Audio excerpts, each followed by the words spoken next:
C10 Talk, episode 126. Mr. Paul Hitch. Mr. Hitch was the chief engineer of Chevrolet trucks from 1965 through 1976. He will be 102 years old. We were designing a new small vehicle to compete with the Ford Bronco. And we had the design pretty well finished.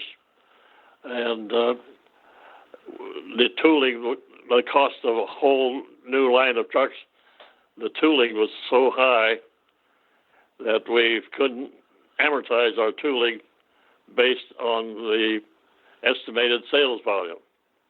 So I said, well, the cheapest thing we can do is take the pieces we have for the C10 truck and shorten the wheelbase to 104 inches and use the cab and forward, and then marry the pickup truck to the rear of the cab, make it one unit. And he said, well, go ahead and start that. So that's the way we started the Blazer. Damn, son. Happy birthday, Paul. Welcome to C10 Talk, your C10 Truck podcast. Here's your host, Ronnie Hitch.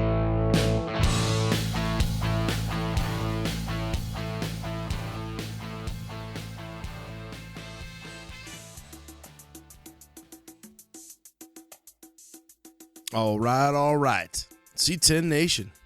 Finally, Mr. Paul Hitch.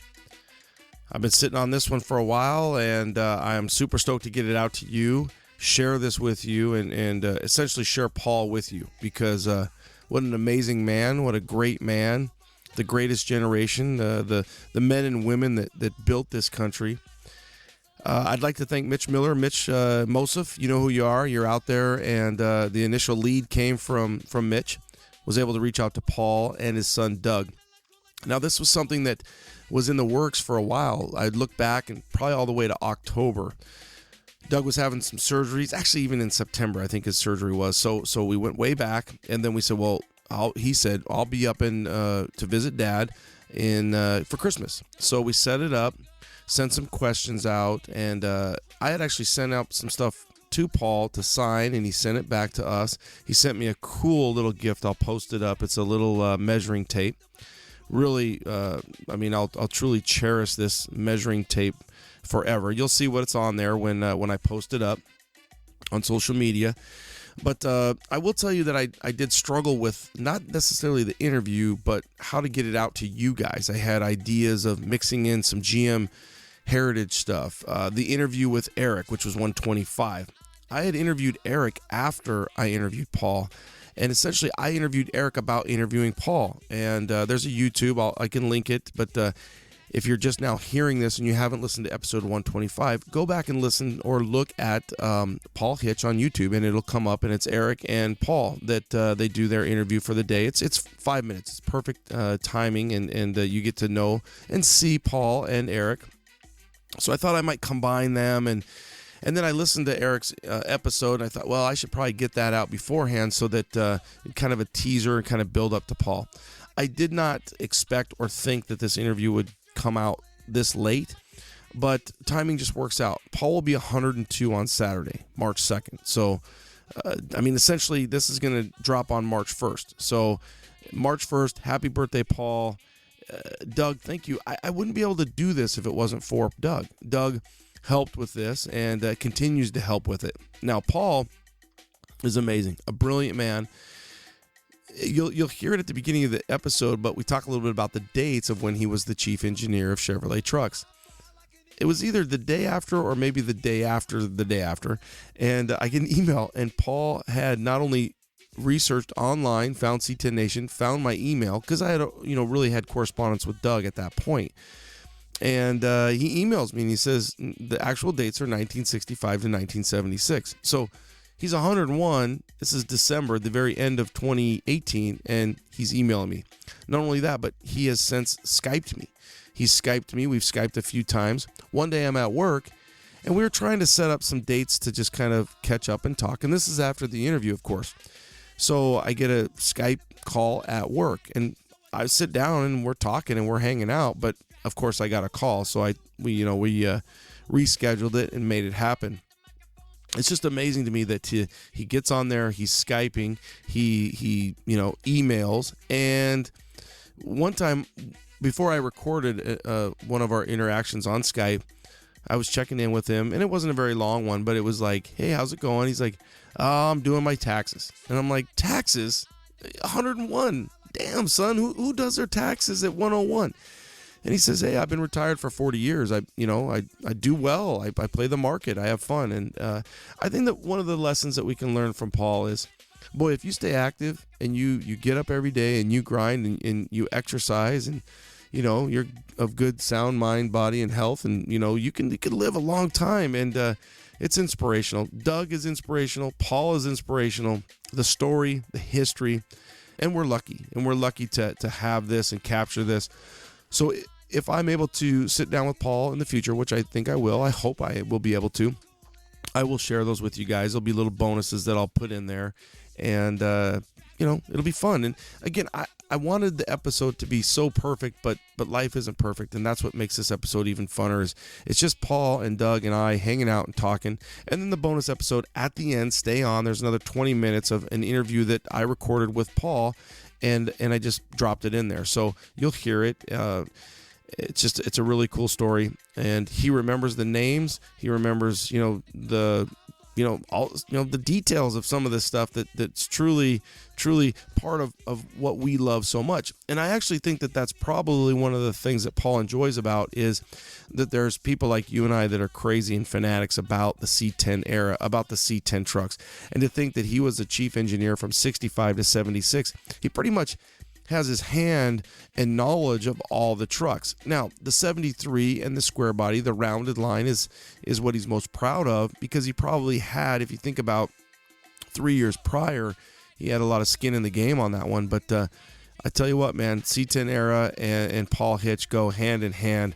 And so I think that's why he likes it so much, and I enjoy that and I hope that he does, and I enjoy that we're able to capture that in these time capsules. So I will have episode 127 out next week. That's going to be coverage of Eastbound and Down and our trip to LST, and some interviews of while we were at LST. Great times. Obviously, Yellowstone made it there and back again 3 times. Had the 4L80, had the Holly. I'll talk about that, and I'll break that down next week with that episode. So please remember to share the pod, love the pod, rate the pod, get on iTunes and give us a review. We appreciate that. That helps us. Support those that support you. Listen to these commercials that, who C10 Talk is brought to you by, and please look out and support those guys as well. Without further ado, let's get in. Paul Hitch, Doug Hitch, and episode 126. Happy birthday, Paul. I hope that you have a great weekend, and I look forward to talking to you throughout 2019. What a great man. Greatest generation. You guys let me know. I've got a couple really cool episodes on the docket. Another history episode with somebody from the forum back in the day that actually worked at the factory. And then I reached out to some different guys on some chassis stuff. So that'll be a fun one as well. One of the things that I thought was funny as I go through and listen was, and I have here in my notes, is neat. So instead of what I would normally say if I was talking to probably the majority of my audience, but someone who's my elders, Doug is probably about a little bit older than my mom, but let's just say about my mom's age, and Paul is probably about my grandfather's age, if they were still alive. Is I say neat instead of rad, or awesome, or damn, or bitchin', or something like that. So I say neat a few times, and I thought that was funny. I left the majority of them in there. I might have taken 1 or 2 out, but the first person, guy, girl, whatever, that emails me and says the correct amount of neats that I say, you will get a free hat or shirt of your choice. So listen up, and if I say neat, give me a heads up and shoot me an email, Ronnie at C10 Talk, Ronnie at C10 Talk, and let me know how many times I say neat. Kind of funny, actually. So, Mr. Paul Hitch, Doug Hitch, thank you for your time. Happy birthday, Paul. Have a great one. Here you go, guys. Enjoy. Stay out of trouble. Do what you do. Have a good weekend. Late. All right. C10 Nation. starting 2019 off with probably one of, if not my biggest guests I've ever had on C10 Talk. I'm super honored to have not only Paul Hitch, but his son Doug Hitch. This is something, when you guys have heard me talk about some of the C10 history, well, I tell you what, we went right to the top. So Paul Hitch was the chief engineer for General Motors from 1966 through 72. That's going to be the truck division, and Doug is his son, and he's an integral part in making this all happen. So Paul Hitch, Doug Hitch, welcome to C10 Talk. Thank you so much for coming on the show. Well, thank you, Ronnie. Yep. Thank you. Thanks, Ronnie. Well, where do we start? Ronnie, actually, the time that my dad was chief engineer goes all the way back to, what, 76? No, it goes back to... I can't remember. Well, so you know what? I know what it said was he was there from 35 to 77, and then I took that off of the GM interview that they said he was, either way, in the middle of the C10 Mecca, in the middle of not only the first series, which is going to be 60 to 66, and then the second series, all the way through the rounded line series, which is very ironically called the square body in our world today. Paul, you were a big part of every truck, and we're so excited to have you on the show. Oh, thank you very much, Ronnie. Where do we start? I mean, I've got a bunch of questions, but, Mr. Hitch, I just feel like I'd like to just kind of, one thing you sent me that I think would get things kind of going was, Doug, you talked about Woodward Avenue and being able to grow up there. And I'll be honest with you, I didn't really know what that meant. So when you said that in your email, I went right to Woodward Avenue, and I felt like you could do a documentary just on Woodward Avenue, and it sounds like you were part of that as a kid. Well, he was. I used to chase him off of it. I think the neighborhood and the area that I grew up was all automotive people. It was either Ford, Chrysler, or General Motors. And I know would ask their fathers on Friday to bring something special home.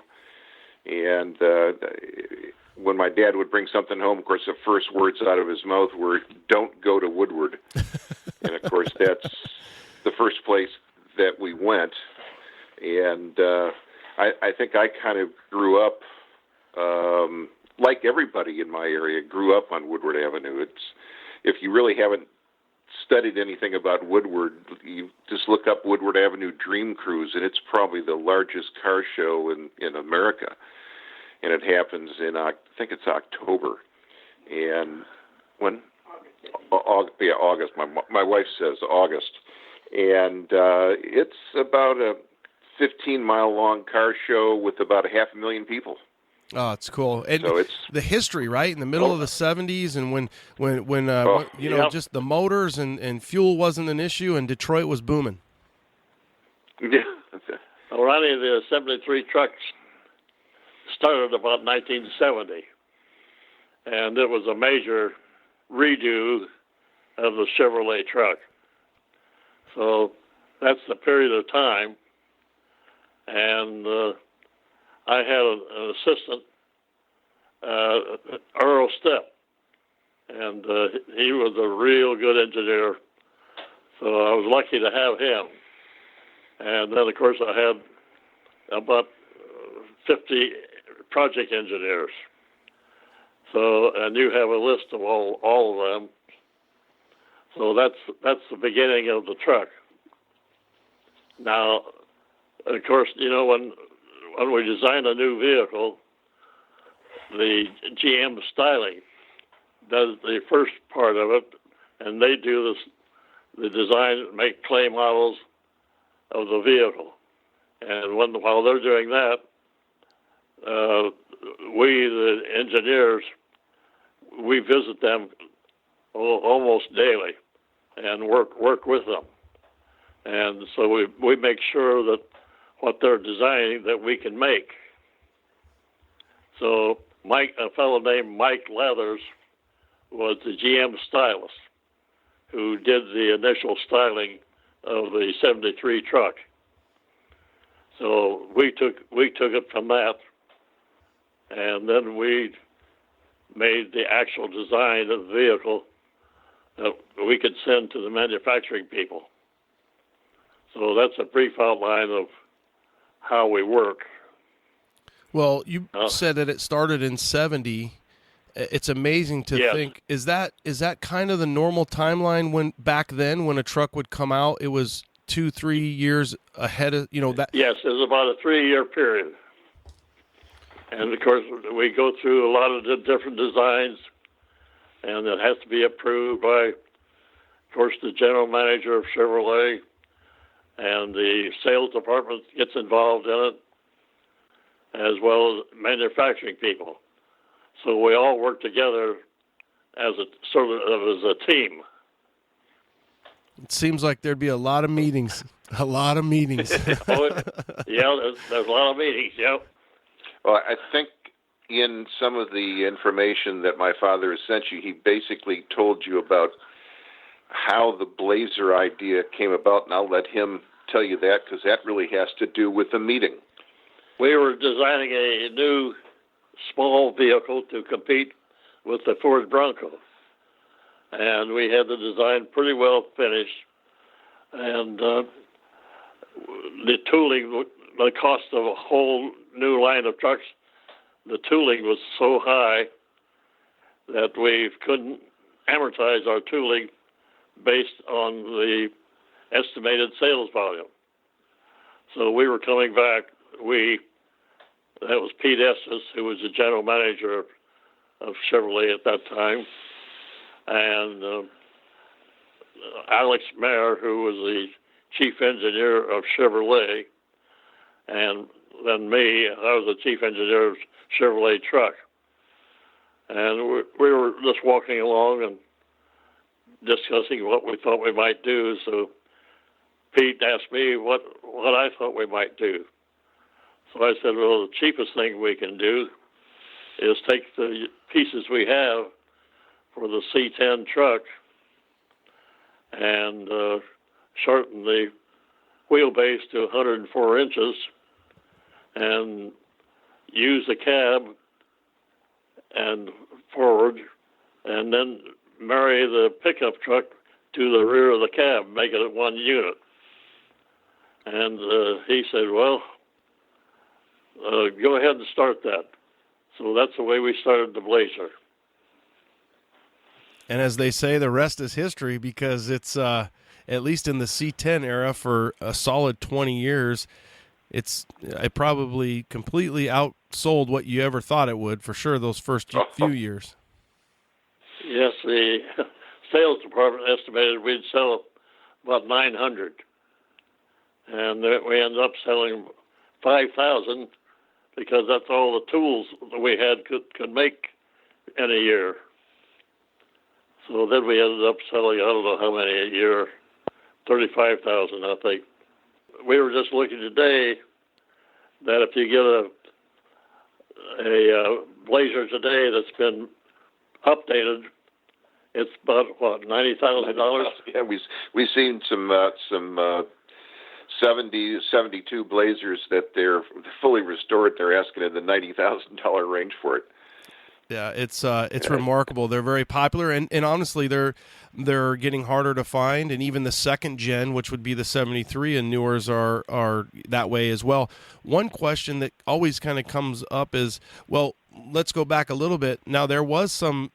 We were able to see, the cool thing about the history of all this is that the forums, the truck forums, and different people have found some of these pictures that the GM Heritage Center has, after essentially 40, 50 years, has let us see. And it looked like you guys might have even been working on that for the 68 year, or at least the body lines that we saw were 68 styling versus the 70 or the 69, which is the first year of the Blazer. Yes. We started, in 68, I believe. It may have been 67. Was that one of those things where the picture that, let's say, that we see is a 68, what we call a 68 front clip? So it's got a 68 nose on it, which is obviously a little different than the 69, not quite as square. Is that one of those things where that was just mock-up, or do you recall whether or not they were going to try to get a Blazer out for the 68 sale year? No, the 69 year was what we targeted. And we made some models, and we sent them out in the field to Wyoming to some ranchers, and they liked it. So that was where we really got our approval. Wow, that's neat. Now, what about where you guys, it only has an A post and it's a full convertible, and then GM, I'm assuming for safety reasons, went all the way back to the B post, what we like to say a full convertible versus a half top? Yeah, those were and those were done, as far as I know, they were really done for rollover tests and or rollover requirements. So they went to the full, the half cab, so to speak. Yes, it essentially had a roll bar in it. Yeah. So I wondered too if the government got behind that, or GM just said, "Hey, this makes the truck a lot safer. Let's go ahead and go back to the B post." And there's different you know, ours, I grew up with one. We had a 73, 74 as a kid, and we did have the roll bar. I remember sitting in the back of that back seat, picking at that roll bar because it had like some foam around it, you know, and a little kid, you're sitting there, and we always liked that, you know, there was ashtrays, and for us that was a bubblegum wrapper bin, I guess, and you know, sitting in that back seat going camping with the family. But we utilized our 73, 74 exactly like we were supposed to back in the, you know, that would be late 70s. We took the whole family, 5 of us camping, and it was, that Blazer was logged to the hilt, full of camping stuff, sleeping bags, and we could have been a test pilot for the Blazer even back then.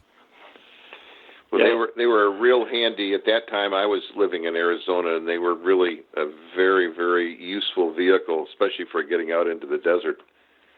Yeah, we enjoy that. Now, I know they didn't make a lot of two-wheel drives. You guys made the four-wheel drive. It became, I would assume, it probably even, you know, at what point it surpassed the Bronco, which is, you know, you guys were making the competition for the Bronco, and then the numbers in Chevrolet and GM. Now, when you guys work together, Paul, one of the questions that I kind of thought about, how does that work for Chevrolet versus GMC? Do you guys work together? Do you recall? No, Chevrolet was responsible for the C10 truck up to the C60. And anything that GM had, we were responsible for that. Then GM they had the heavy-duty trucks. Oh, okay, GMC. Okay. Yes. And, of course, they would tell us what they wanted, where they wanted some changes, and we would make changes for GMC. Did you have a sector that would say, okay, you guys are the GMC grill and 4-headlight division, and then we're going to have the Chevrolet, or did the exact same people design both? We designed both. Wow, that's fun. Yeah. Unless you were stressed about it, because you were like, I'm stressed to get one out, and now I have to get 2 different versions of this truck out. No, we never had too much trouble with that. Sometimes we had competition between us. Oh yeah, but, that's good. Normally we worked pretty good. Oh man, that's I could see that. That'd be fun, and a little in-house competition probably added to it and added to the excitement of the job. Oh yes. I feel like, you know, I have a lot of other, like, for example, 69, you know, conversion going away from the 68 front clip to the 70. Was that one of the biggest things, GM, you guys looked at changing, making it, I've read different things that say you guys were going to make it tougher, boxier, switching from the 67 to 68 front clip to the 69, 70 front clip to make it, you know, a little bit more manly, if you will. Well, those terms that you mentioned, I never heard. So they may have been terms that used by the sales department, but we would get directions from the sales department on what they thought the truck should have, and then we would try to accommodate those. You know, one of the things I remember my father telling me when in the early 70s was, you know, I asked him why they had gone to the higher hood, And he said, well, it was an aerodynamic change, that they'd gone to the higher hood because the hood deflected the air off the edges, the corners of the windshield. So it made less drag on the windshield, because windshields obviously then weren't flush fitting like they are today. And if I remember correctly, of course, we're going back 45 years, 50 years, he said it increased the top speed of the truck by about 7 or 8 miles an hour by going to the taller hood. We did a lot of work in the air tunnel. Yeah, I bet. And fuel mileage, because you obviously, then fuel was such a big, or then became a big deal. And I think there was a lot of air tunnel, I'm assuming, and I've read some stuff that was why you guys went with the more rounded line, 73 style. And it's funny now for us to think, I would think the 67, 68 truck was more aerodynamic. Yeah, the 73 truck, we did a lot of work for that. You had mentioned that was probably one of your biggest accomplishments, that when you left GM, that you were a big part of that truck. I would love just to listen to you talk about, anything on that truck. Is there anything that you remember specifically, some trials, some changes? We've seen some stuff, again, from the GM Heritage Center where it looked like it was going to be released in 72, and you guys, whether it got pushed back or not, and some of the first truck designs, boy, they do not look like what we have today, and we are all very thankful that you guys changed it, because we've come to love the square body, the 73, the rounded line truck, and some of those first trucks look very different, almost like a Dodge. Some people have said Dodge, and some people have said Ford. I'm sure you've heard that in your career, but we love what you guys have done. So what a neat truck, and what a long-lasting era of GM Motors, General Motors trucks. Well, I've got to give a lot of credit to Mike Leathers, because he was a good stylist, and he did a lot of work in that area. Was that truck going to be released early in 72, or was that just? Yes, it was. No, it was aimed for 72, but it came too late for 72. I can't recall today why it was delayed. I've also thought, I look back, and I was really into the 71, 72 trucks. When you look back and you think, well, they've kind of done, again, you've paired them up in combo. You look at the 67, 68, and then the 69, 70, and then the 1 and 2. It's crazy to think that the 2 might not exist. The 2 became the new era, and it got pushed back, and it obviously gave you guys more time to get ready for the new body style, which probably at that time was very, well anticipated for a new truck. Well, the 73 truck was a complete redesign. There wasn't any carryover tooling on it. What's that entail? That just years and years, and then all new tools are made, and how long does that take? Well, that's part of the 3 years, and the tooling would last about 7 years. So, about every 7 years, we'd get a new design. That explains why the square body, or the rounded line, went from 73 to 80 then, if I'm doing my math right. That's right, yeah. Yeah, so you guys redeveloped it for the new 81, and then that again went for 7 years, 81 to 87, and then whatever you had left for the big trucks. We would make small changes, to identify the year newly modeled. You did some suspension changes from 69 to 70. Weren't they some major blazer changes? Rear axle, spring angles, and things? Well, no, 73 was new suspension. Well, and so 71 disc brakes is a big thing for guys that were buying the 71, 72s, the disc brake. They get disc brakes up front, which is nice, a little safer, and then they get a little bit wider rear axle because of that disc brake going up front. So that was always a now the aftermarket, you can get whatever you want. So we're pretty fortunate that Paul and his team of engineers and Mike Leathers and that they built such an amazing truck that has so many parts available, and the aftermarket has really jumped on board as well. Because, for example, I have a friend who has a 75-ish FJ40 Land Cruiser. He can't find a steering box to save his life. It's something that costs so much, whereas we can go down to Napa today and get a 70, whether it's a 70 or, a 69 or a 73, a square body, whatever it is, I can pretty much get any part I need. Of course, a lot of that has to do with demand of the vehicle. There's certainly a lot more Chevrolets out there than the Toyotas, the FJs. Yeah, because Paul and his team made really awesome trucks, and we all wanted them.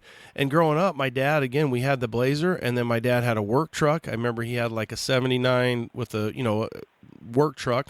Another thing that I have written down, Paul, is that was the first year, 73, of the crew cab, and I have a 73 crew cab, and I've had it pretty well apart, and it's really neat to see how you guys extended the cab and how those back doors, and because I've had mine pretty much down to the bone, if you will.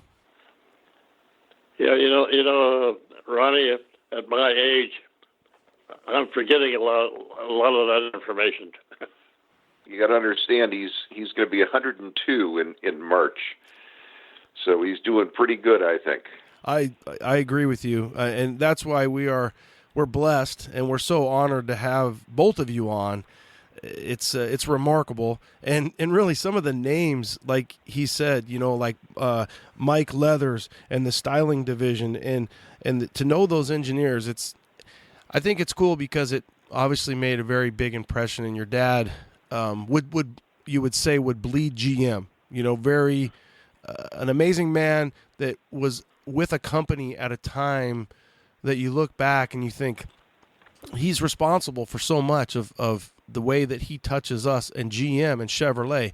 And that's where we joke around my house that you can't say the F word, but it's one of those things where we just really, GM and Ford people as well that are in their Fords, we find a vehicle, a brand, and we really get behind it, kind of like a team. Well, I grew up with GM, and when I started with GM in 1935, they made about 1 million vehicles a year. When I retired, they were making 3 million. So I saw GM grow up. Did you have aspirations of being always just being an engineer, Mr. Hitch? Yes, that's what I wanted to do. And did you ever think you would be the chief engineer of GM?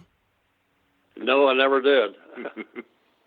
What would you say would be your fondest time, your fondest memories of GM? Working there. Well, some of it was when I first started. When I first started in Indianapolis, that was a stamping plant. And it was a wooden building. And they were starting a new building when I started in 1935. And they built the new building right over the old building, and we worked all the time in the translation. So it was really kind of interesting because they bought all new tooling, and it was a very exciting place to work at that point in time. A lot of manufacturing going on. Were you part of the tooling, the design? Yes. Yes, I worked in the tool shop.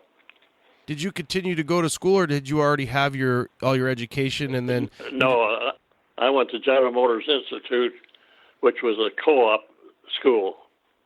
We worked 2 months, then went to school 2 months. So I worked in Indianapolis and went to school in Flint, Michigan. And today the school is Kettering University. I can't even imagine how many classes and how much time you spent traveling and over the course of your career. And I assume you came out to Arizona to the GM Proving Grounds out here quite a bit? Oh yes, I usually got out to Arizona at least twice a year. Doug, were you able to come out? Is that how you kind of got attracted to Arizona?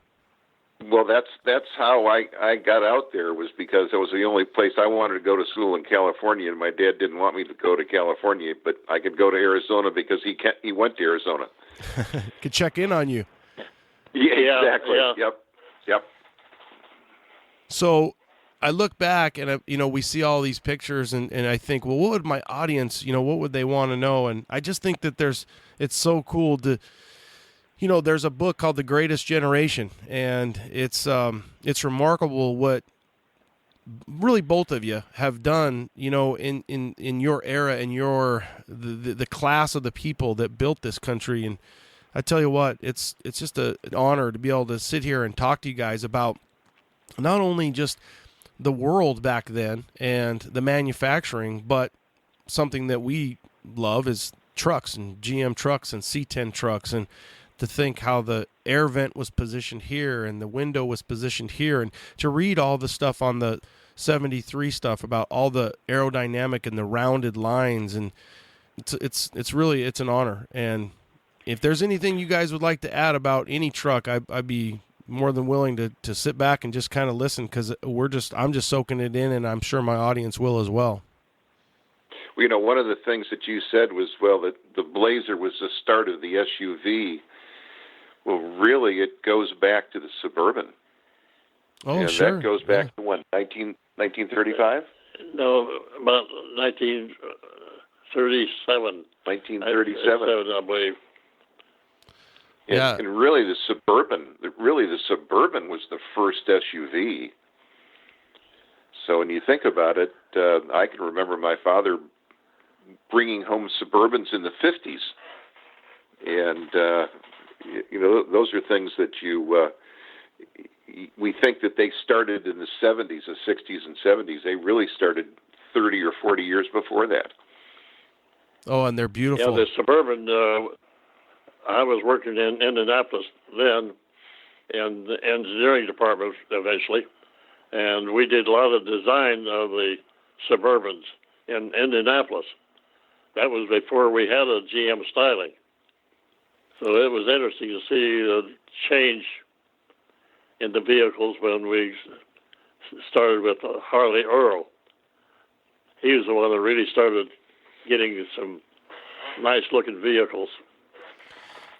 Over your career, when you look back after retirement, do you ever look back and just think, man, we did a really good job. We made really great vehicles that are still on the road today?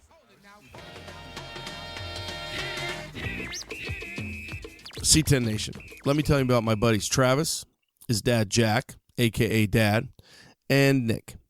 They run Pro Performance, AZ Pro Performance. They're active in our community. They're C10 guys. They're always working on new stuff, like their new suspension line, React Suspension. They're master dealers for AccuAir, Dakota Digital, Bear, Boyd Welding, Vintage Air, and many more. They're C10 specialists and stock many fast-moving products backed by their stellar customer service. Not only do they sell C10 parts, but they live and breathe C10s and are very active in our community. Like I said, look for them at your next truck show. Nick might be there if they let him out, but usually Travis and his dad, Jack, and they want to talk to you and help you out with your C10 project. Follow them on Instagram, Facebook, and you can also check out their Facebook group called C10 Addiction. So check them out and let them know that I sent you. You've heard me talk about my gauges, Dakota Digital. I love them. Don't forget the interior of your build. Dakota Digital has the best gauges for our trucks, whether you want a direct fit into the stock bezel or something custom. These kits are complete with sensors for any engine. The new RTX series is really incredible. I think it stands for retro, but it should stand for rad. They look just like the stock clusters, but have all the technology you'd expect from Dakota Digital. You can change the lighting colors, customize the reading in the message centers, and do it all from the mobile app. That's right, the HDX and RTX series have Bluetooth technology, so you can mess with them from your phone. Just don't do it while you're driving. I mean, literally, I can have Yellowstone. I'm looking at RPM, trip odometer, percent fuel, oil pressure, and now I have the GPS set up. I can tell you direction, elevation, and even outside temp. Damn, son, it's like a modern truck, but even better in a classic. Dakota Digital is absolutely the best in aftermarket gauges, so check them out at dakotadigital.com. dakotadigital.com. And you can follow them on Instagram and Facebook too.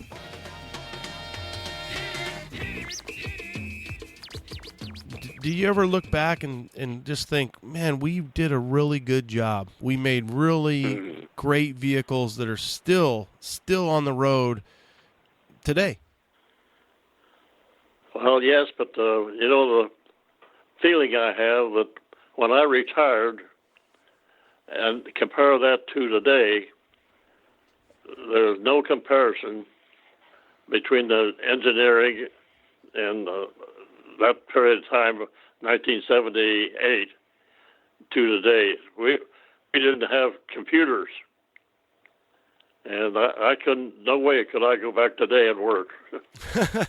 Yeah, it's a little different for sure. I mean, I almost think that what you guys did was more remarkable because of when we look at the blueprints and we look at the old, engineering schematics, how detailed stuff was without having computers.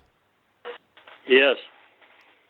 The styling people, they would make a clay model. Then we'd have to take and make templates from the clay model.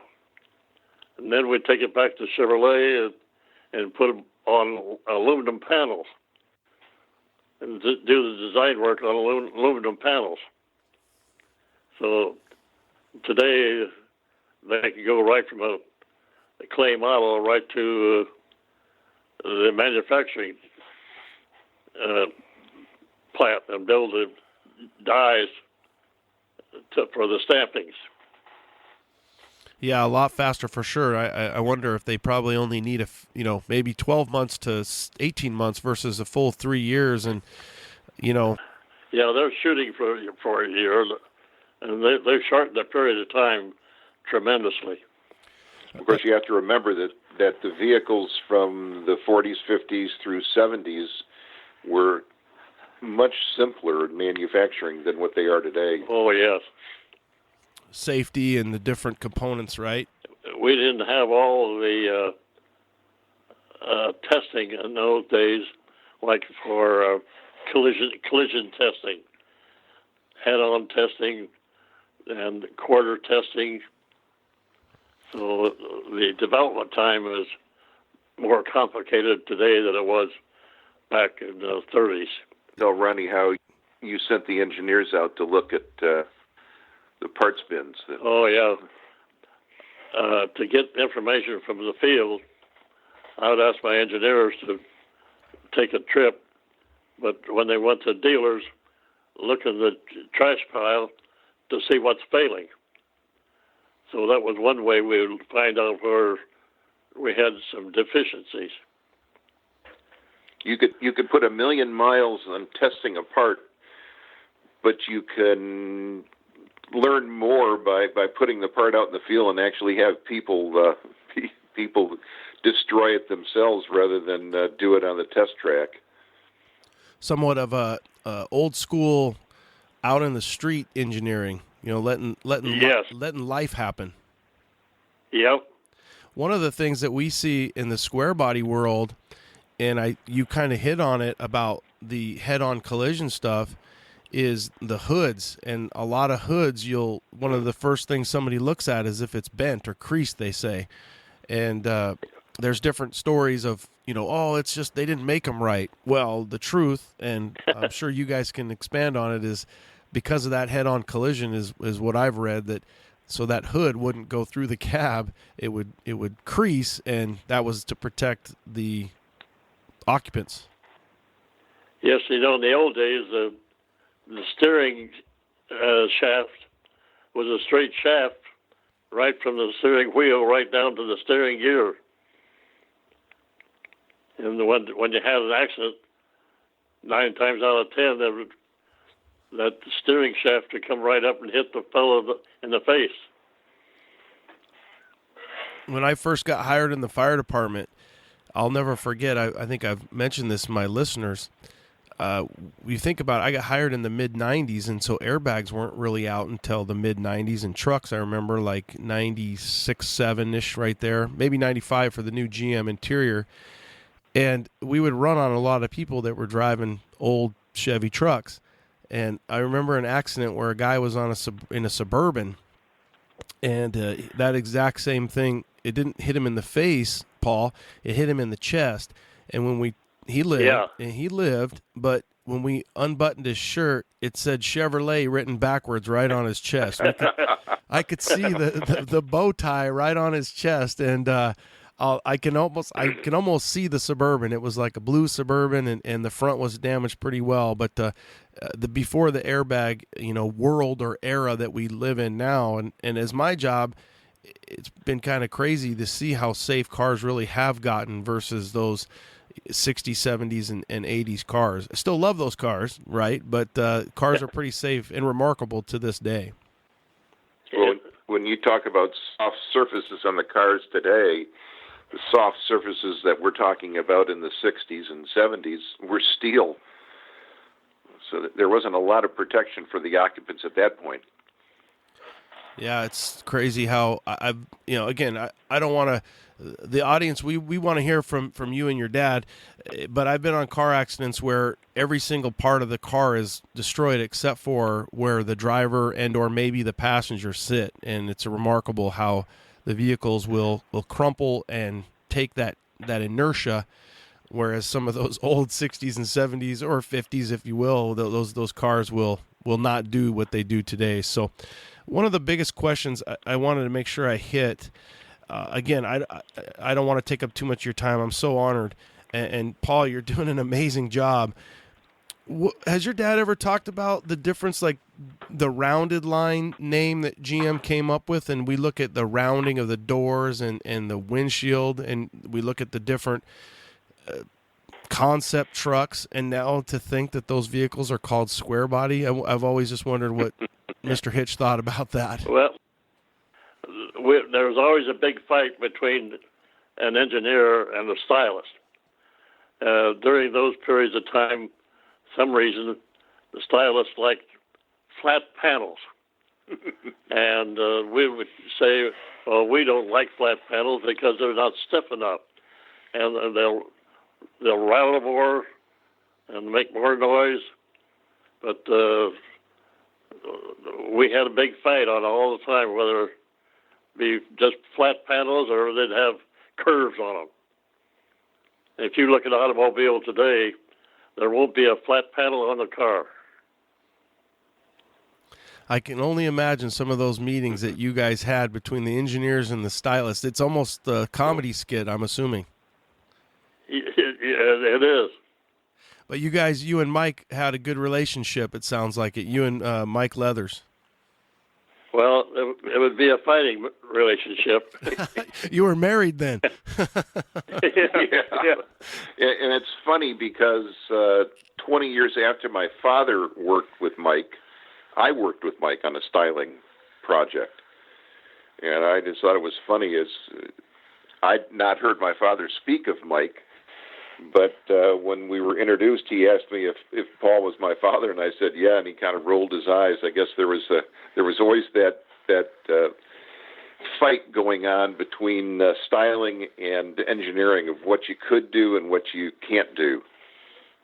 Oh, I can only imagine. And like you said, though, they wanted it one way, and you guys, probably came down to you, and I guess maybe some of the sales managers saying, this is what we need, and, making the trucks what they became today.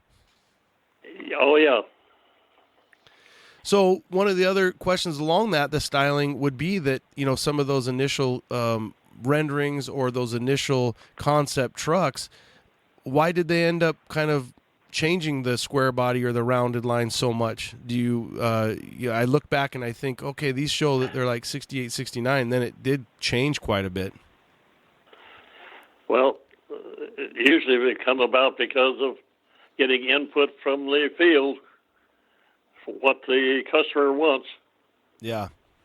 Another thing that we saw a lot when you look through the old stuff is those old pictures is you get to see a few of the Fords and as looks like they're sitting next to Chevy trucks or GM trucks for more of a comparison. You can see them in the background or to the side, and it's kind of neat to see that, there was a level of comparison or a level of, hey, this is what our competition is creating. Now we need to make this, as good, if not better.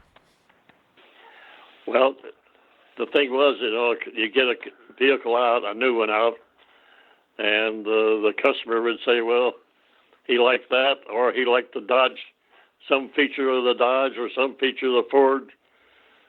So the next thing you know, we would have to have something that would satisfy that desire.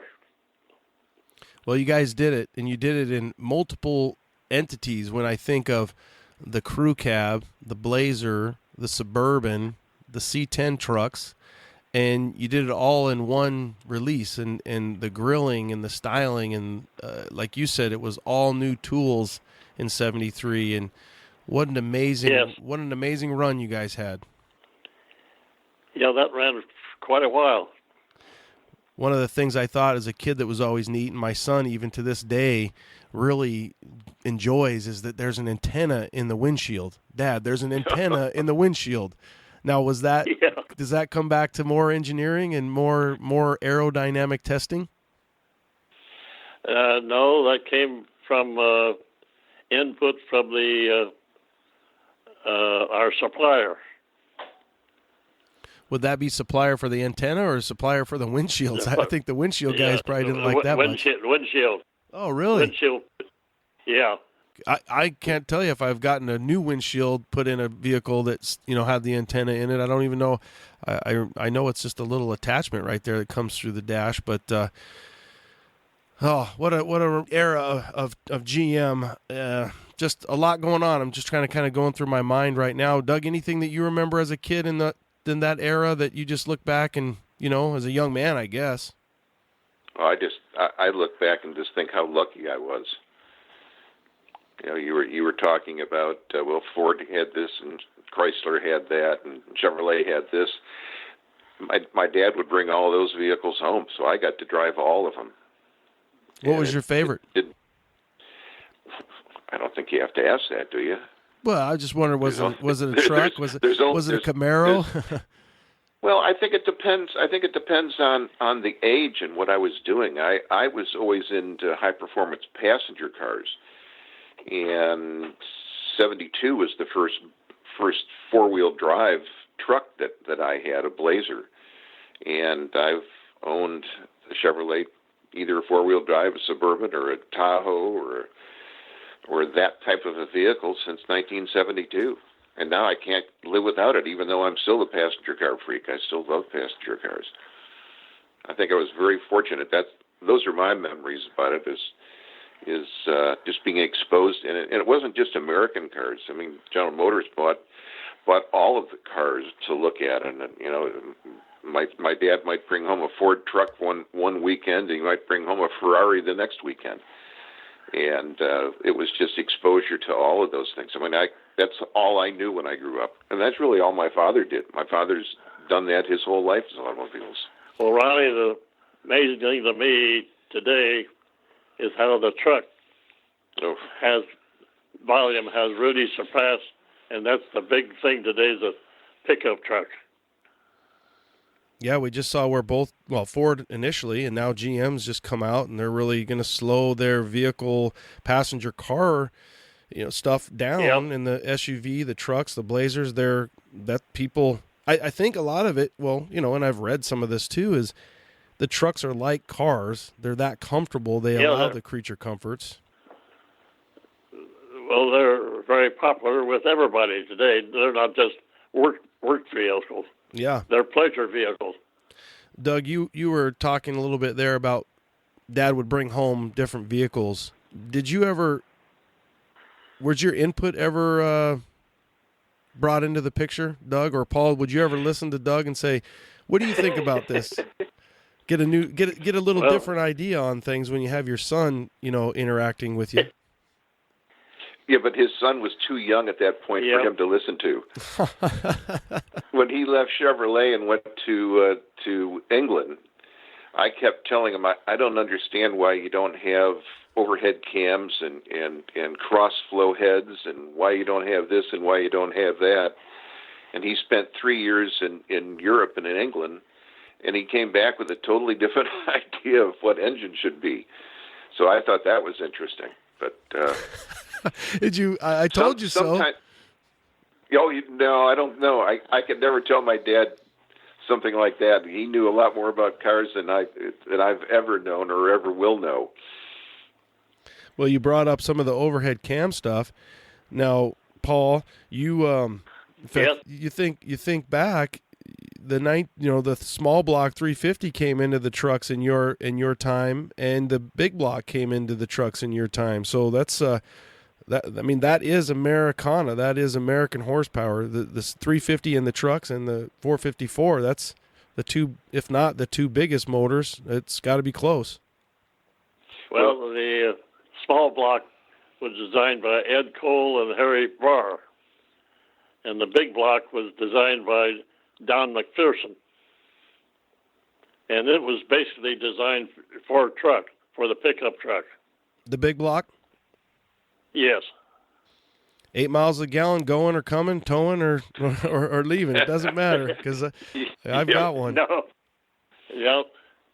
Yeah, it's I've driven mine a few miles, and it's funny. You can be pulling, you can be sitting. It doesn't matter. It's pretty happy, right? That's 8 miles a gallon. So it's you guys built a beast out of that thing.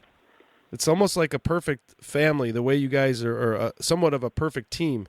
You guys had the styling, you guys had the engineers, you had the motors, the drivetrain, and really for General Motors, and we look at the C10s, and you guys have the suspension, the way that the trucks are designed and floating somewhat like car-like, that made them so comfortable, having the coil springs and not the solid axles like some of the competition. Yes.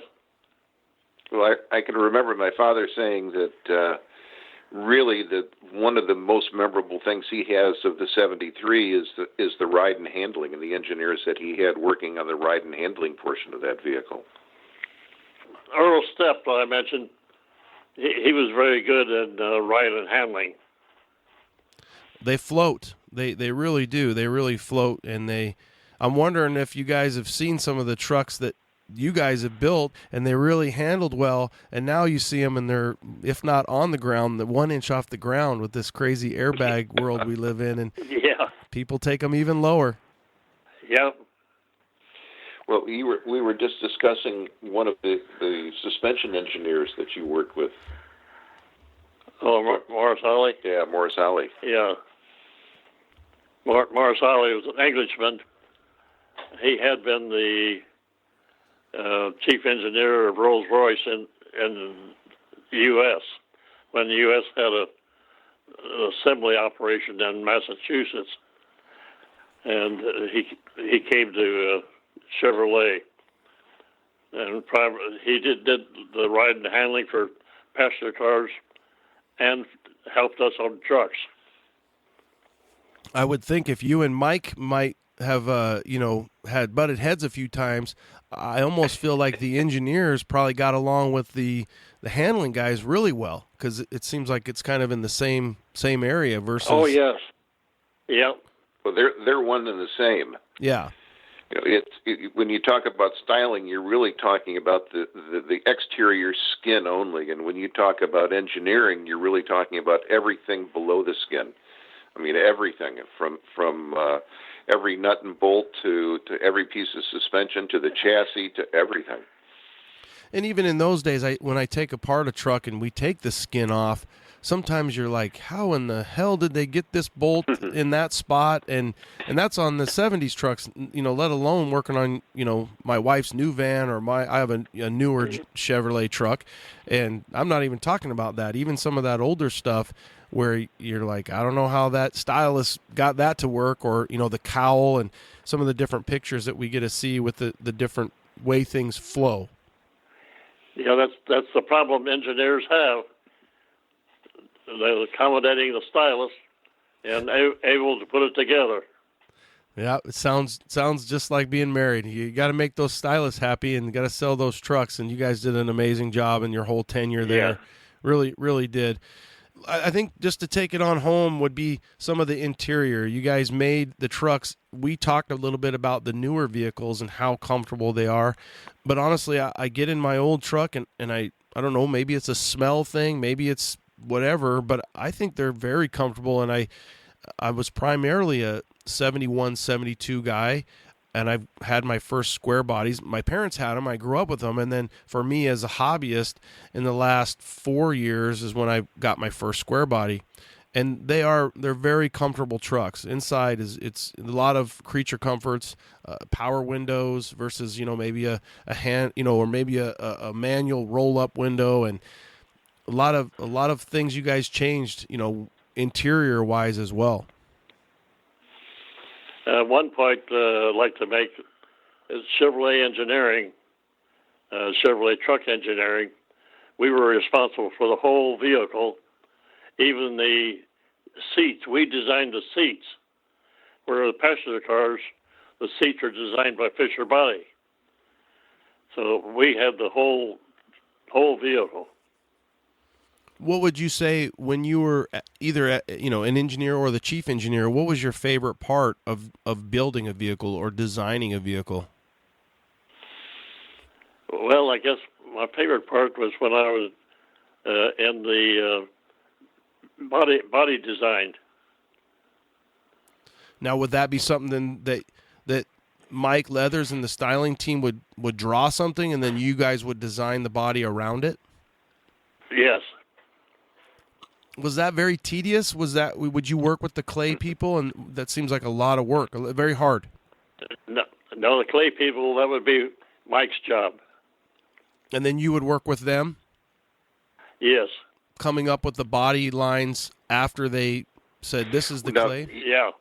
Yes, we would take the lines off the clay and put them on metal plates. Big plates that we did design work on. That would be the plates would be the same thing as the computer screen today, and rather than doing it in a scale or doing it on the computer, it was done on your hands and knees on basically large drawing tablets. So it was a very, very difficult, I think, from a physical standpoint, much more difficult than sitting at a desk and working on a computer. Very tedious. I think you get very patient. You have to be very patient in those days, for sure. And still have to finish the job on time. Oh, I can imagine the stress. The portrayal that I'm getting out of Dad is definitely not stressed, but I can imagine that there was times where things were very, very stressful at work and in meeting deadlines. I think it's a lot. Well, Ronnie, I don't think I know much more. Well, I'm just honored again, both Paul and Doug, to have your time. This has been something we've been discussing for a while. I thank you for being the greatest generation and everything that you and your generation has done for our country. And we're spoiled to be able to sit down today and to talk with you, Paul, and hear some of the history, and then for you to share the lineage, to share the knowledge, to share all the things that you've written down for us. We're going to get with GM and see if we can't get more of your interview that you already had, and really work on this as somewhat of a time capsule. And that's why I'm honored to be doing this radio show. Thank you guys so much for your time, and the pleasure has been all mine. Well, we'll get the information out to you in a few days. Excellent. Thank you for taking the time. I know we sent you some stuff, and you took care of that as well. Thank you both for that. Thank you for talking to me over the holiday season and taking time for us, the C10 Nation. Again, Merry Christmas, Happy New Year, and I look forward to following along as this journey continues. Thank you so much. Okay, thank you. Thank you, Paul.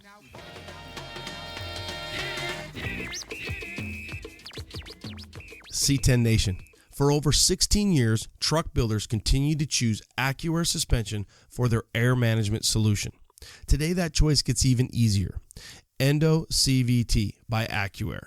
CVT. Compressor, valve, tank. Takes all of the components that previously needed to be pieced together and integrates them into an all-in-one, easy-to-install unit. That means an internal compressor with a built-in air dryer, smart sensors to keep everything running smooth, valves in the tank caps, and a plug-and-play harness. The best part? Silent. Library silent. No more buzzing compressors. Finally. Are you ready to choose the latest and greatest in air management? See it and try to hear it for yourself by heading to endo.accuair.com. That's endo, ENDO.accuair.com. Classic Performance Products, CPP, has a few new products out. Let's start with their new HydroStop Street Beast hydraulic assist systems. CPP's HydroStop Street Beast is a direct fit, high-performance hydraulic brake assist system that works great when running a performance engine setup and there is not enough vacuum produced to operate a traditional booster. Simply plumb into your power steering system and share the fluid reservoir with your power steering pump to your high-performance brake system. Assembled with all new parts, this unit puts out an amazing 1800 PSI at the wheels. How about their new 14-inch big brake kits? CPP now offers a 6-piston, 14-inch big brake system for your Chevy truck, featuring 2-piece pre-assembled drilled, slotted, and zinc-coated rotors, 6-piston billet aluminum calipers with DOT-compliant dust and weather seals, premium stainless hardware, and braided stainless brake hoses. These brakes work with their modular and Corvette-style spindles. Remember, use C10 Talk at checkout and save 10% off your order. Damn, son, 10%? www.classicperform.com.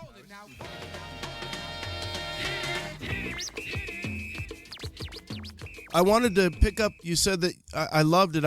Sorry I got a call at work, but I loved, you were saying that you were friends with the Dodge engineer and the Ford engineer, and you guys were all sailors. Yeah, that was kind of a coincidence.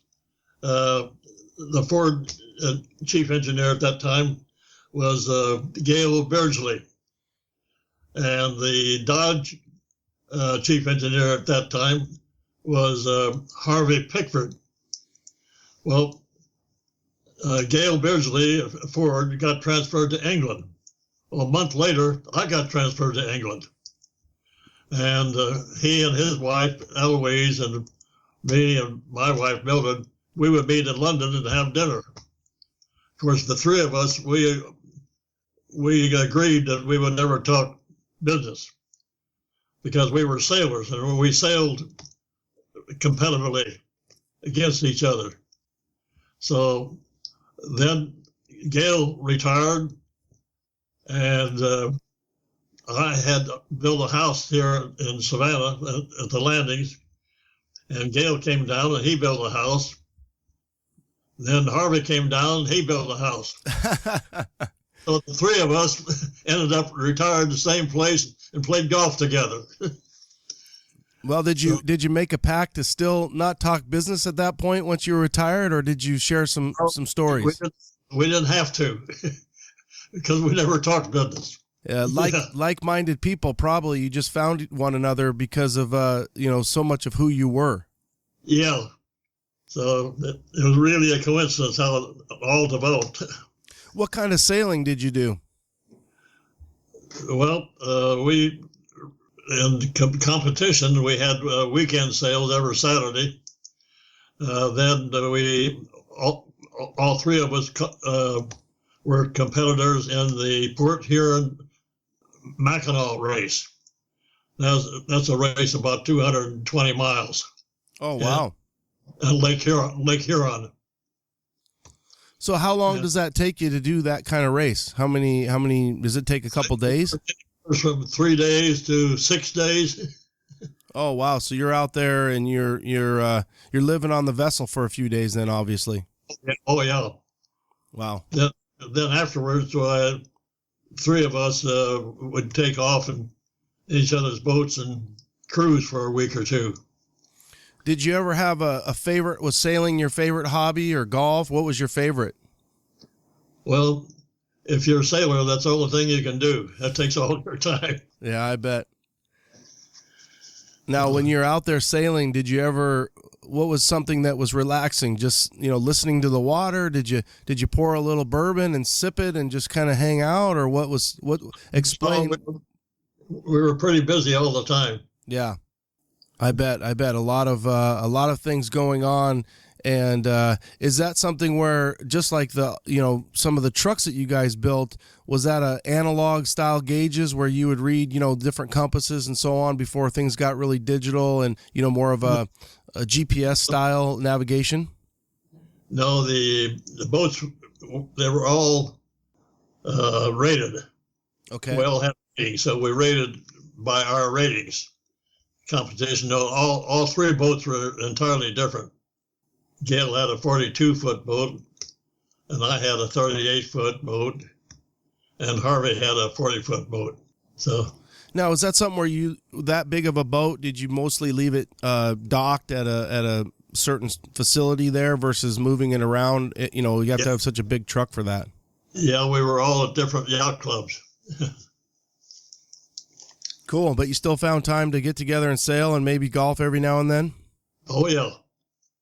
Yeah, we our wives got together, so it was a pretty good trio. Good. Yeah, it's ironic that you guys really didn't talk business because, boy, you could have, really had probably wrote or, created some amazing memoirs or a book of the three generations and the time of what ends up being such a pivotal movement in the truck industry where, the 70s and 80s where things started to really kind of switch over and, with the fuel and so many different things going on in the industry. Oh, yeah. The only times we got together commercially, we belonged to committees together, industry committee. One of the things that I was listening to our interview, one of the questions, a lot of guys, because some of those pictures have been released from the 73 style, and that was going to be released, it looks like, by 72. And there was some people that said, man, that really looks a lot like what the Dodge and the Ford look like. And now people are saying the exact same thing about the new trucks. They're saying, well, they kind of, it seems like everything always ends up kind of starting to look like one another anyways. I think that is sort of a consequence, we do look at each other's products. We tear them apart, look at them by detail. Yeah, almost kind of like a copycat world. I mean, we've heard that, and you hear that in fashion, you hear that in the industry, you hear that in anything. It's you get a kind of if something's working really well for somebody, then you're not going to ignore the obvious that, hey, they're selling a lot of vehicles or a lot of trucks. It's like, well, we need to do the same to keep in business. So if people like that, and our sales team is saying that they like that, then we need to create something. And that's the nice thing about Chevrolet, Paul, is I feel like Chevrolet and GM has always just, their design is always just really shown through. And when we look back at some of those old, even passenger cars and the Camaro, and you look back at the Chevelle, you look back at those cars, there's not that many cars where you really look and say, what were they thinking? Really, we were lucky that what was chosen to be made out of production ends up being really something that we all enjoy. Today, for example, my opinion of the Lexus, I think the front end of the Lexus is a ugly looking car. Yeah, I could see where, but then I think the Lexus is very rounded, and it seems like now everybody wants a lot of square, going back to, again, almost 40 years ago when you and your team made and developed the rounded line vehicle. It was, although it was called rounded line, rounded edges, it was very square. And I think the trucks are a lot like that now. We see a lot of the square lines. And then one of the things that's really distinct about GM is when they have a squared wheel well, like your 73 style, where the wheel well is kind of more of a square versus a rounded open wheel well, or sometimes Ford seems to have kind of a rounded wheel well.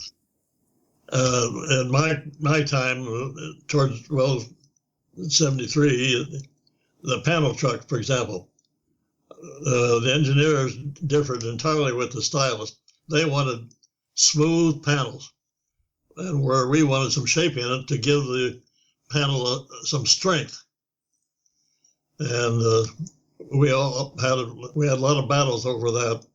And today, you don't see any flat panels on anything today. They all have some curves in it, and that's to stiffen the panels. Yeah, that probably comes back to the tooling, like you said too. The tooling creates the strength within the metal, and the metal having that those lines gives it more rigidity. Yeah, that's a long time ago. I've been retired 40 years. What's your favorite thing when you think about your retirement? What's a lot of travel? Yes, my wife and I, we traveled the world. And we went to Australia and rented an apartment for 3 months. That was one big one. Where at in Australia? Sydney. Okay. What's your favorite place? Was Australia your favorite? Well, I guess I'd have to say it is, because we had friends there. Mm-hmm. And I enjoyed Melbourne too. We would drive down to Melbourne. General Motors was kind to me, loaned me a car, so that made it nice. No, Australia was we really enjoyed Australia. How about South America? Did you ever go down there? Oh yeah, see, we had plants down there, so I'd go down there on business, and then Mildred and I went down for a pleasure trip. We traveled pretty much all over Africa. Yeah, I think there's a few places down, even like I've always thought maybe Argentina, somewhere down in that area that would really be something where I'd want to visit, and the people and the culture seem to be very pleasant, and something where you could go down for an extended stay. Yeah, we had a plant in Argentina, but I never got to that plant. I went to Brazil, mm-hmm. and I went there several times, and that was an interesting place. We had a proving ground there, and we made more money out on the proving ground than we were in building cars, because we had a coffee plantation. So we made quite a bit of money off the coffee plantation. That's amazing. So they kept the plantation up and running, and they made money off of that while they leased the land or had the land for the GM proving ground, huh? Yeah. What'd they call the coffee? Chevy coffee? Usually in the foreign operations, it was Chevrolet. Yeah, it was Cheyenne coffee or Silverado coffee, something like that. That'd be kind of funny, but yeah. So did you like visiting Brazil? Oh yeah, that was very interesting. Oh, there we go again. Are we losing the connection? Oh, there it is. Yep. Okay. Yeah, it's funny how in South America and Central America you see those different vehicles still, being produced, and sometimes they allow certain styles to be produced in other countries than they do in the United States. Well, it's like General Motors bought Vauxhall in 1925, and we exported panels for the pickup truck to Vauxhall, and so that became, it was just like a Chevrolet. So several years they looked just like Chevrolets, and then they got off on their own later. Yeah, there's a lot of vehicles that even now we see that come up from, Mexico, and you'll look at it and you're like, well, that's a Chevrolet, or that's a, even the Brazilian style C10s back in the day kind of look more like a little Love or a little Toyota because they're a smaller version. Oh, another funny thing, World War II, Japanese copied Chevrolet. And the six-cylinder engine, their parts were interchangeable with our engine. So it was a dead copy. Huh. So you had that going on even back then. Yeah. They got a hold of a little six-cylinder. Now, is that a little inline, like a 250 or a 235, a little inline? About 235. Okay, yeah. What are your thoughts as you were, getting ready to kind of leave Chevrolet here in the States?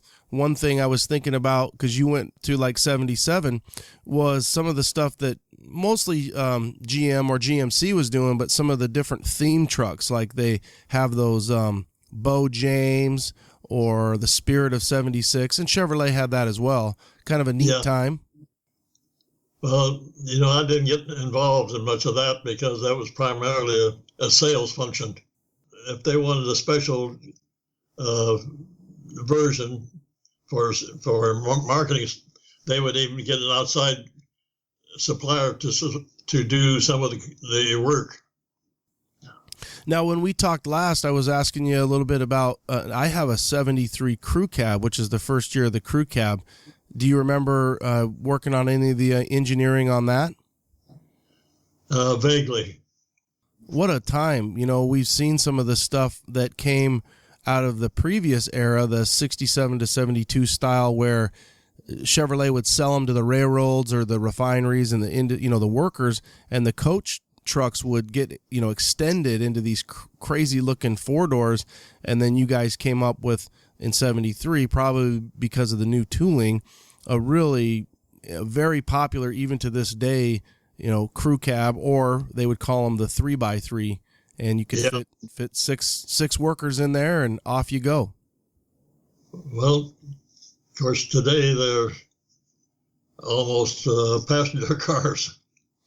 Isn't that unreal how popular those trucks are now? Yeah. A friend of mine, I have a Silverado. I have an 07, and they call it a classic, and it's worked great for my family, four doors. A friend of mine, I was talking to him the other day. He has I think his is a 2014 Silverado. No, his is a Sierra, so it's a GMC. But he said he's thinking about getting the new Dodge, and I kind of asked him why. And he said, well, I want the mega cab. And I was like, how much room do you need back there? And he's like, oh, my kids keep kicking my seat and behind me, So I was like, dude, your kids are little. They can't even reach the seat. And he's like, well, I want that extra room back there. So that truck style just keeps getting bigger and bigger in the back. Yeah, when the truck started changing from a commercial vehicle to a pleasure vehicle, we started getting wheel failures. And we'd been using the wheel for years. And we were kind of puzzled as what the problem was. So we started looking, and they were putting camper bodies on the pickup. And that was causing the wheel failure because of the extra height of the pickup of the camper. So that's the first time we began to see them used as personal vehicles. So you think that extra weight or the height was causing that, or that's what you guys kind of discovered, that extra weight height was causing the rear wheel to fail? Yeah, because they were put more weight on one rear wheel. Wow, that's and I've got stock 16-inch wheels on my crew cab, and I have you saw the pictures of that big old camper. Yeah, haul that thing around. One thing that General Motors did, and I would think you probably had something to do with that, was you guys integrated into the bed the ability to secure the camper through the bed, and you could get the camper special and be able to use your camper hold downs, and they go right into the side of the bed, which is really kind of a cool feature that you guys offered. Another thing that came in for that same reason was the dual rear wheels. Yeah, making it easier to transport. Or one thing about my truck, because it's a single, is it definitely sways quite a bit when the camper's on there. And a friend of mine has a dually, and he gets no sway. So I wouldn't put it past him to get a camper back on his truck, and then I need to consider putting a dual rear wheel on mine to make it a dually so it doesn't sway so much. You ought to get a dual rear wheel axle. Yeah, I might have to do that. The problem is it's a little hard now to find the trim and the bed. So because the trim is pretty unique in those first styling of that dually, it's tracking one of those down, and they come about every now and then, but you'd want it to match. So that'd be kind of a cool thing if I could find one and make it a dually. Definitely with the camper on the back, but they're still around. And you know what's cool about that too, Paul, is they're still around and they are still working and camping and running around. 40, 45 years later, those trucks are still on the road doing what they were designed to do. Oh, I sent you a picture telling you about a half hour ago. Emailed it. Okay, let me get on my email. I got that on my phone right here. Let me see what it. Oh man, a Blazer. Let's see, you're down in Baja. Yeah. My wife and I, we toured Baja. That was after I retired, and that was, I forget what years it was. No, I was still working. Those are kind of cool wheels. They kind of have a little slot to them. Now that's a full top Blazer. Was that something that you guys took down there, or something that they had down there in Mexico? Oh, we took it down. I got it down in Phoenix at the proving ground. Yeah, too bad. It's so close to home for us. I love that. To think that you were just right down here, down the road from where I'm sitting now, and you grabbed a little K5 Blazer and off you went. And I guess that's all gone now. It's been developed in housing now. Yes, sir. Housing and let's see, what else have they got there? Half of it is housing, and they got a freeway that pretty much goes right there. You still have the Air Force Base. Now the Air Force Base is turned into an airport and a college, and then the proving grounds itself, there's a little bit of industry there. You have a big old building. I think Apple built it. Now I don't know if they ended up putting anything in it or not. Last I heard, they hadn't. And then for the most part, the proving grounds is going to be homes, just residential homes. It's a very large development, and it's crazy. Growing up out here, there's not a lot that we could see because you guys had the oleanders were as big as could be around that thing. And, we knew that there was a track because once Google Earth came about, we could spy on it. We could look at the tracks and the way it was developed. Some of the guys I work with in the fire department were on a team that GM would employ to be out there during race days, or I should say track days. And so they were on kind of a first responder team out there. And but it was a big deal to be, you knew, especially for me, being a Chevy guy, I knew that was the Chevy proving grounds. And some of the kids I went to high school with, their family, dads, and worked out there and were part of the proving ground. So it was just like the base. It was a big part of how this part of Phoenix got established and developed, and so many people moved out here because they came out for. Yeah, we transferred a lot of people out. Yeah. What a cool picture. Good times for you to travel down there. Now, where did you end up? You went all the way. You took it all the way down to Baja? Yeah, went the full length. Oh, how'd the Blazer do? Well, it went pretty good. We didn't have any trouble at all. Now, was this something you and Mildred just did together in the Blazer? Yeah. Doug had done it the year before, so I thought we had to do it. And he supplied all the tools for us and our water supply. And we lost it about the first day out. It was so rough. But we had a good time. We enjoyed it. Did you go down? I know you said you were friends with Mickey Thompson. Did you go down with Mickey? Yeah, that's the primary reason that we went down. We went down to be there when they came in. What do you think that was? About like 75?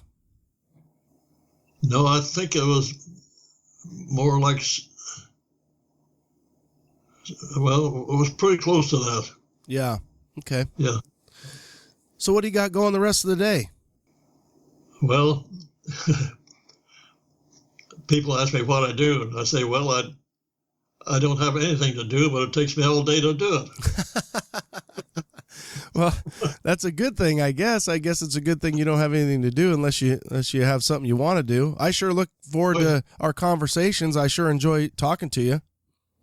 Well, before you leave, there used to be an old man that lived down from the GM proving ground towards the mountains. He lived in a tin shack down there. I think his name was Butler, but I used to go down there and visit him. And the birds would fly in there, and they would sit on his chair, and he just lives in nature. I just wondered if you ever heard anything about him or what happened to him. So his name was Butler, and you think he lived down by the mountain south of the proving ground? Yeah. Well, my house, not now where I'm at now, but where I built a house out there south of the proving grounds, and I was out there right by the mountain from 2003 to about 2012, I think. So, no, 2015. So I will look into that now. They've turned that mountain into kind of a little hiking area. Obviously, a lot of homes out there now. I'll look into it. So his name was, I'll just look up something Butler and see if you think of a first name, let me know, but I'll definitely look it up because the town of Queen Creek is just south of the proving grounds. It was, yeah. Which is really a cool area, just like some of the stuff you're doing down in Baja.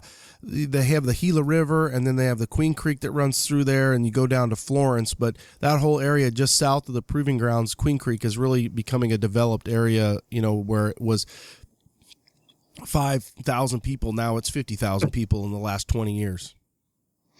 Well, there's a lot of retired GM people down there in Paradise Valley. Yeah, that's a very nice area as well. We're spoiled out here with some of the mountains and the topography that we have in Phoenix, and so many people come out for Barrett Jackson and they or golfing, and then they get exposed to Phoenix, and then they realize, hey, I should move to Phoenix, and we get a lot of transplants that way. I have a friend there who was a vice president at GM, Ed Mertz. Ed Mertz? Yeah, M-E-Z. I worked for his father.